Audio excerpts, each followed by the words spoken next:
Welcome to the party.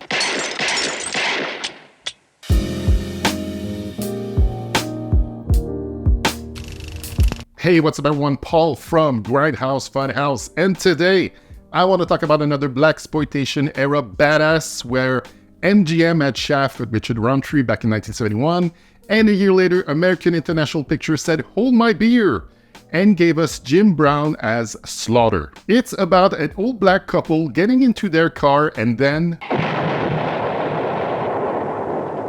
that old black couple were the parents of Slaughter. We meet him at the hospital where a reporter, played by Melinda Clark, let us know that Slaughter was a Green Beret, and she let him know that she knows her dad had mob connections. After he dismisses her, a doctor comes out to tell him he couldn't do anything to save his parents. I'm sure you did all you could.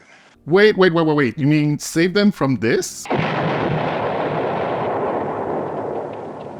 I think it's safe to say that they were beyond saving. Slaughter then goes to a friend of his dad's to find out who was behind the car explosion, and before she died of a bad case of being bullet-ridden,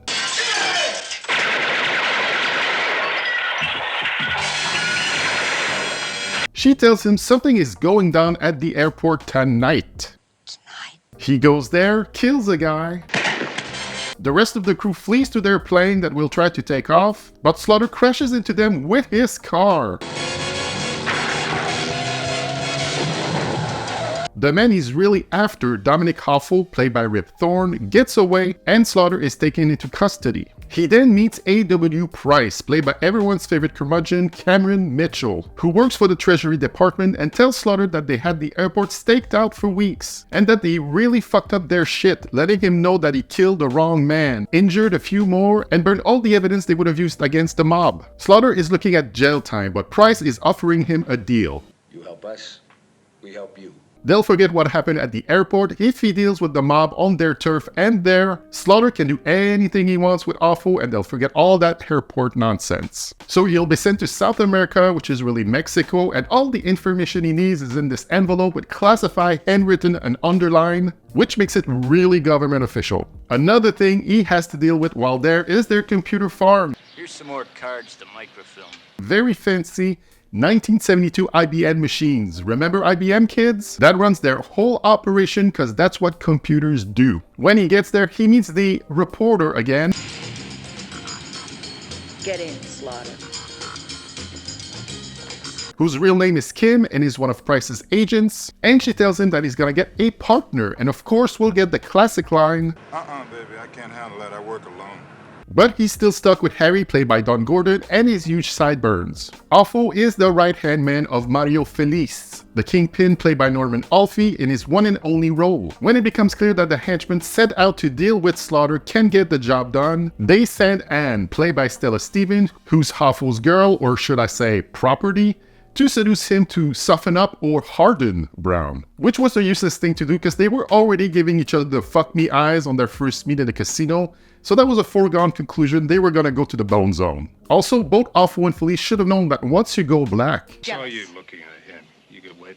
from then on, what we're left with is a lot of padding of the runtime until we get to the final showdown between Offo and Slaughter, and I can't possibly imagine who will come out victorious out of that confrontation. I would say that Slaughter is a great character in an ordinary cliche-ridden movie, but set in great locations. I mean, we've seen so many of these kind of movies in the last 50 years, of course it's gonna feel that way. I would say that it's more James Bond than full-on Blaxploitation. That's because the film is mostly set in Mexico, and the good guys are the government. This ain't a battle between black and white America, it's our hero Slaughter being on the side of the man, i.e. the government. Let me give you a few examples of those cliches. When everyone waits their turn to get at Slaughter, he dispatches some of them pretty quickly, gets sliced on the stomach once, but he barely feels it. Same with people shooting at him, they're all lousy shots. Or a scene like this one where the big black dude comes in, everyone stops what they're doing and stares at him.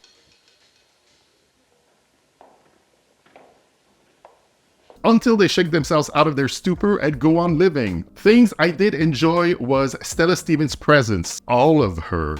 I mean, she was quite the beauty, and they go pretty full on with her and Jim Brown in their lovemaking session. Twice, in fact, which was quite steamy, much like the shower she took for our pleasure at some point. I would imagine in 1972 still a bit taboo seeing an interracial relationship on screen, which is so commonplace today, but back then kids, that was a rarity in their entertainment. Jim Brown is not a man of words, but a man of action. He's charismatic enough as Slaughter, but in the acting department, he was no Fred Williamson or Richard Roundtree. Rip Thorne as Hoffo, man, those days were his crazy days.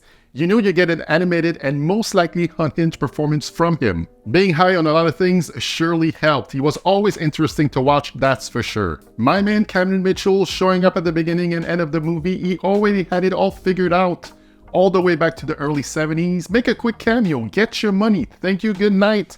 Work that mostly consists of sitting behind a desk and giving exposition. Not a bad day's work. Marlene Clark is wasted in this movie. Besides seeing her nude, which I did appreciate, she's not given much to do. I know I've seen Don Gordon in things, I just can't tell you what those things are, but in Slaughter, I did enjoy his rapport with Jim Brown, his bitching sideburns, and his attempt at humor.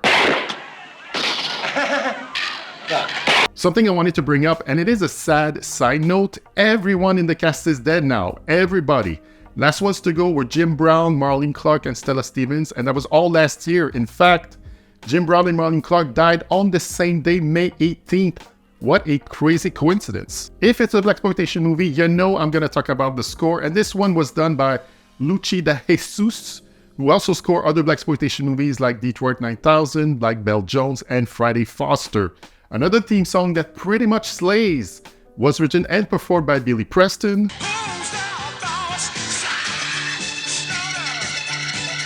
Sadly, the soundtrack for Slaughter was never released in any form. If I own a soundtrack label, I'd get on that shit. I like Slaughter enough to recommend it. It's not a top-tier Blaxploitation movie. Like I said, it feels more like a Bond flick. It has an ordinary revenge plot, the stakes are low, the action is kinda dull. Also, all this for computers that does what exactly? It's never explained or shown, so who the hell knows? It does have a great cast and score, but the story by itself is pretty ordinary in its telling and execution. I have yet to see its sequel, Slaughter's Big Ripoff, hoping it is better, not that this is bad by any means, but I know that Ed McMahon is in it and plays the bad guy, so come on. Right now, Slaughter is unavailable to stream for free, but you can see it through Amazon Prime and Apple TV. And as for a Blu-ray release, the only one available is through Olive Films, which is the one I have released in 2015. So that was my review for Slaughter. Go visit all my socials at Grindhouse Funhouse, like, share, subscribe, and let me know in the comments your thoughts on Slaughter and what Jim Brown movie would you recommend watching. More Blaxploitation movie reviews coming up soon, so stay tuned. As always, thanks for watching, and I'll say to you, ciao bye for now. Stay cool.